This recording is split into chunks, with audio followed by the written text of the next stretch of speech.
Sa pagbaliktad ni Las Cañas sa kanyang naunang testimonya sa Senado, may mga nagtatanong kung dapat ba siyang paniwalaan. Ayon sa ilang legal expert, dapat lang nasalain at kilatisin ng mabuti ang mga detalye ng testimonya ng witness at kung bakit siya bumaliktad. Mahalaga rin daw na masuportahan ng ebidensya ang kanyang mga aligasyon. Live mula sa Quezon City, may report si Dano Tingkungko. Dano? Jessica, 200 hanggang 300 ipinapatay kasama o maging ang sariling mga kapatid. Ilan lang ito sa mga naging pahayag ni SPO3 Arthur Las Cañas sa pagdinig sa Senado kanina. Pero paano ba dapat tingnan, himayin o timbangin ang kanyang mga naging pahayag? Sa pag-usisa ng mga senador hinggil sa pagbabago ng testimonya ni SPO3 Arthur Las Cañas, nabanggit ni Senadora Risa Ontiveros ang tungkol sa ginawang investigasyon noon ng Senado hinggil sa fertilizer fund scam.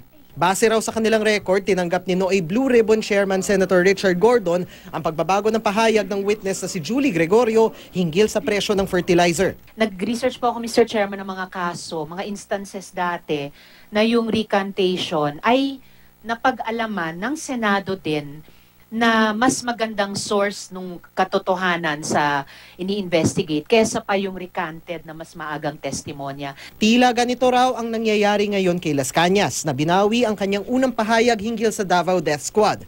Pero si Senador Tito Soto ipinunto ang isang desisyon ng Supreme Court kung saan hindi pinaboran ang pagbabaliktad ng testimonya. I have with me a 2013 case of the Supreme Court.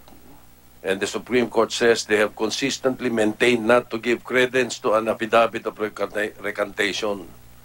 The Supreme Court looks with disfavor upon affidavits of recantation. Para sa legal expert na si Attorney Rowena Daroy Morales ng UP Office of Legal Aid, mahalaga ang pagsasala at pagkilati sa mga detalye ng testimonya. Napakamacho kaya na sabihin, pinatay ko silang lahat.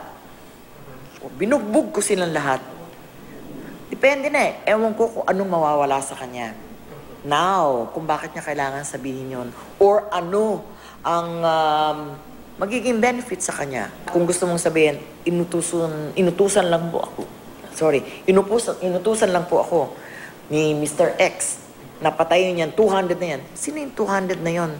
At kailan ka inutusan ni Mr. X? Hindi ko rin alam po yon. Eh, yun na siguro ang mga dapat natin tanungin. Ngayon nakikita naman po natin, no, sa mga ganyang klaseng mga salitaan. At lalo na dito sa Senado, na may mga nagtatanong na dito pumupunta, may nagtatanong na dito pumupunta. Nagiging political inquiry ito.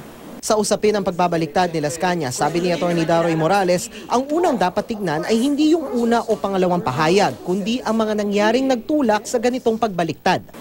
So mag-iisip ka ngayon, bakit kaya niya sinabi na nagsinungaling siya? Anong kahihinatnan nung kanyang pagsasabi na nagsisinungaling siya? Baka yun ang gusto niyong tingnan. Hindi po ba? Sa korte, okay? Pag nakakita kami ng recantation, ang una namin tinitignan ay bakit siya nag-testify ng gano'n nung unang pagkakataon. Doon namin nakita, ay, binayaran pala ng kabila. Ay, binantaan pala nung... In other words, hindi buo yung... or hindi voluntary at buo yung kanilang mga sinasabi. Lumapit ba siya ng kusa sa isang tao para magsabing nagsinungaling siya? Alam ba natin yon? Ay, ewan ko, ako hindi ko alam. Or... hinanap pa siya at talagang, totoo ba yung sinabi mo? Bakit ba? Etc. Tapos naglabas ng baliktad yung sinasabi niya. Hindi natin alam. Para naman kay former UP College of Law Dean Attorney Pacifico Agabin, pasan ni Las Cañas na patunayan ang kanyang mga bagong pahayag lalo't kabaliktaran ito ng mga nauna niyang sinabi under oath. Ang rulings ng Supreme Court yan sa mga witnesses na bumabaliktad, hindi masyadong pinapaniwalaan yung pagbaliktad eh. Kasi sabi nila kung babaliktad yung witness, gustong sabihin hindi kapani-paniwalaan yung mga sinasabi niya. Kaya itong mga testimony ni Las Cañas ngayon,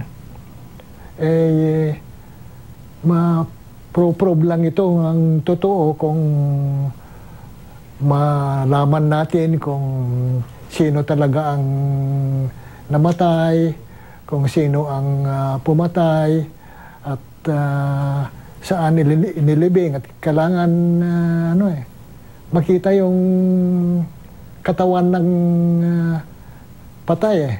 Kahit hindi bumaliktad si Las Cañas, sabi ni Agabin, mahalaga pa rin ang ebidensya para mapatunayang dapat paniwalaan ang kanya mga pahayag. Pag sinasabi niyang pumatay ako ng 100 or 200 na tao,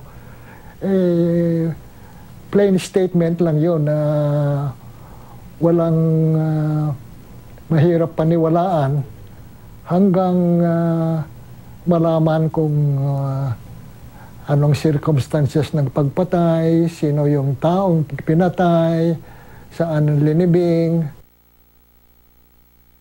At Jessica, kapwa sinabi ni na Attorney Daroy Morales at Attorney Agabin na sa ngayon ay wala pa makapagsasabi kung magiging o kung pwede ba maging liable itong si Las Cañas sa kanya mga naging pahayag o kung pwede pa siya maging state witness dahil sa ngayon ay wala pa namang kasong isinasampalaban sa kanya. At bago pa umabot sa puntong yon ay kailangan munang masusing imbestigahan, i-fact check at hanapan o mag-produce ng ebidensya para suportahan o gibain yung kanya mga naging pahayag, Jessica. Okay, Dano, kasi magkakaiba talagang opinyon ng mga abogado, di ba? And sinasabi nila na ang law is not actually a science but more of an art. Kasi magkakaiba sila ng interpretasyon ng batas. Pero, so ang sinasabi nila, hindi pwedeng pagbanggain yung bigat ng testimonya ni Las Cañas sa sinabi niyang 200 to 300 ang pinatay niya, including his two brothers, doon sa pag-question naman sa kredibilidad niya. Hindi pwedeng timbangin ang isa.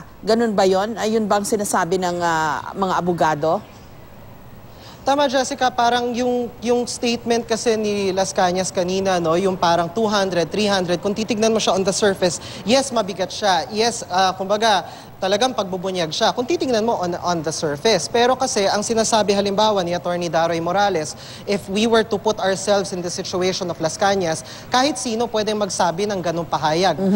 Kahit ako, kahit ikaw, pwede magsabi na nakapatay ako ng 200-300 tao. Ang problema doon, that's exactly the point.